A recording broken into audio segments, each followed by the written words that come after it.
मंगलवार 6 जनवरी 2026। शहर जाग रहा था, लेकिन मशहूर वकील विक्रम सिंह के दफ्तर में मौत पसरी थी।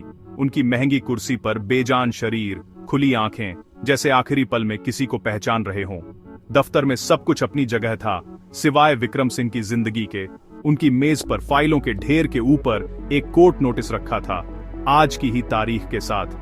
नोटिस ने कहानी को सीधा मुद्दा देने की कोशिश की, मानो कोई केस से जुदा मामला हो, लेकिन जो सीधा दिखता है वही सबसे उलझा होता है। सहायक ने जब दफ्तर का दरवाजा खोला तो उसके होश इच गए। उसने पुलिस को खबर दी। शहर के सबसे नामी वकील की हत्या की खबर आग की तरह फैल गई। पुलिस की टीम पहुंची, इलाके को घेर लिया गया। फॉरेंसिक एक्सपर्ट्स ने हर सुराग की तलाश शुरू की, लेकिन कातिल ने कोई बददा सुराग नहीं छोड़ा था, बस वही एक कोर्ट नोटिस। अब इस केस का इकलौता गवाह, या शायद एक पर्दा जिसके पीछे कातिल छिपा था। यहीं से कहानी शुरू होती है। केस की जिम्मेदारी इंस्पेक्टर अनिरुद्ध को मिली, एक ऐसा अफसर जो भीड़ा से अलग सोचता था। दफ्तर में घुसते ही उसकी नजर कोर्ट नोटिस पर गई। उसने नोटिस को पढ़ा, चेहरे पर गहरी सोच। अनिरुद्ध ने टीम से कहा, यह सब कुछ बहुत साफ सुथरा है, जैसे किसी ने सीन बनाया हो। कातिल चाहता है कि हम इसी नोटिस के पीछे भागें। उसने सहायक से पूछा, यह नोटिस यहां कैसे आया? सहायक बोला, कल शाम तक यह नहीं था। इसका मतलब था नोटिस या तो रात में आया या कातिल खुद लाया। नोटिस मामूली दीवानी मामले का था, इतना छोटा कि किसी की जान लेना अजीब था। अनिरुद्ध ने आदेश दिया, कोर्ट जाकर पता करो यह नोटिस कब और किसने भेजा। उसे यकीन था नोटिस में कोई गड़बड़ है। अगले दिन कोर्ट से रिपोर्ट आई। नोटिस की डिस्पैच एंट्री थी, पर किसे सौंपा गया कॉलम खाली। सरकारी दस्तावेज ऐसे गायब नहीं होते। कातिल ने नोटिस हासिल किया और हत्या के बाद मेज पर रखा। अनिरुद्ध समझ गया, यह हत्या किसी छोटे झगड़े का नतीजा नहीं, कोई बड़ी साजिश है।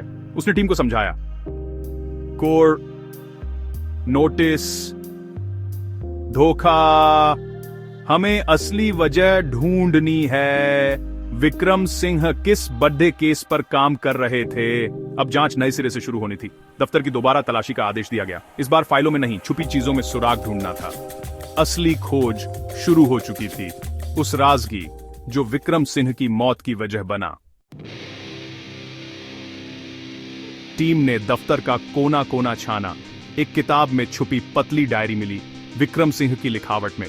डायरी में जस्टिस वर्मा के खिलाफ सबूत थे, पद का दुरुपयोग, पैसे लेकर फैसले, गवाहों के नाम। विक्रम सिंह एक बड़े खुलासे की तैयारी में थे, जो न्यायपालिका को हिला देता। अब हत्या का मकसद साफ था, कातिल पुलिस को जस्टिस वर्मा से दूर रखना चाहता था। यह मामला अब सिर्फ हत्या नहीं, भ्रष्टाचार के नेटवर्क का था।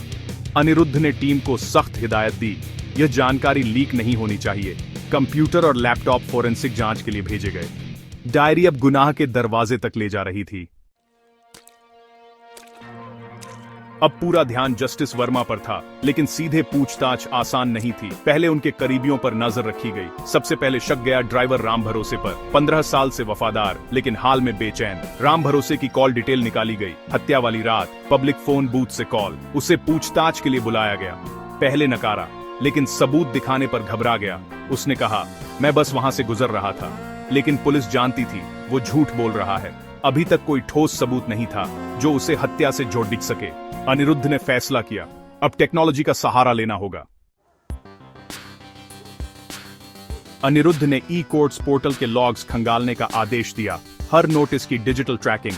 फॉरेंसिक टीम को पता चला, हत्या से एक दिन पहले नोटिस को एक अनजान आईपी से बार बार एक्सेस किया गया। आईपी की लोकेशन जस्टिस वर्मा के घर के पास का साइबर कैफे।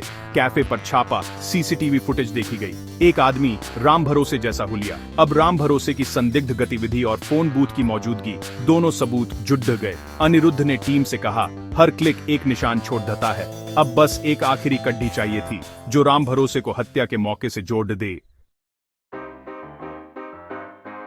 अनिरुद्ध ने दफ्तर के आसपास की सीसीटीवी फुटेज मंगवाई।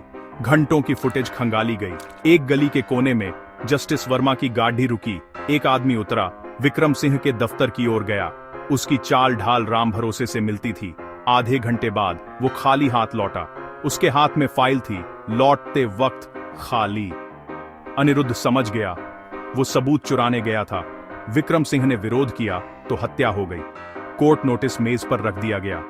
अब कहानी साफ थी। जस्टिस वर्मा ने ड्राइवर को भेजा। हत्या का इरादा शायद अचानक बना।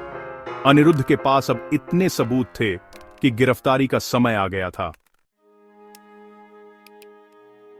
अगली सुबह अनिरुद्ध ने टीम के साथ राम भरोसे को गिरफ्तार किया। इस बार उसके चेहरे पर कोई आत्मविश्वास नहीं था। पुलिस स्टेशन में सारे सबूत उसके सामने रखे गए।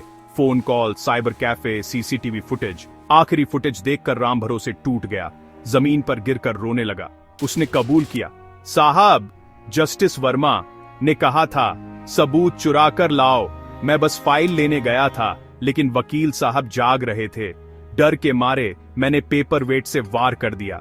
कोर्ट नोटिस वाली योजना भी जस्टिस वर्मा की थी, पुलिस को भटकाने के लिए। जस्टिस वर्मा ने चुप रहने के लिए पैसे और परिवार का वादा किया था। राम भरोसे ने वफादारी में एक बेगुनाह की जान ले ली। अनिरुद्ध ने बयान रिकॉर्ड किया। अब पूरी तस्वीर साफ थी। असली गुनहगार तक पहुंचने का रास्ता खुल गया। राम भरोसे के कबूलनामे और सबूतों के आधार पर जस्टिस वर्मा की गिरफ्तारी का वारंट निकला। पुलिस टीम पहुंची। जस्टिस वर्मा ने बिना विरोध खुद को पुलिस के हवाले कर दिया। यह खबर देश भर में सनसनी बन गई। अदालत में सारे सबूत पेश हुए। ई कोर्ट्स, लॉग, सीसीटीवी, डायरी, कबूलनामा। बचाव पक्ष की कोशिशें नाकाम रहीं। सबूत बहुत मजबूत थे। अदालत ने फैसला सुनाया। राम भरोसे को उम्र कैद, जस्टिस वर्मा को कड्ढी सजा। कानून ने साबित किया, कोई भी इंसान कानून से बद्धा नहीं। विक्रम सिंह की आत्मा को शांति मिली। इंस्पेक्टर अनिरुद्ध ने संतुष्टि से देखा, सच्चाई छुप नहीं सकती। खूनी कोर्ट नोटिस का रहस्य सुलझ चुका था।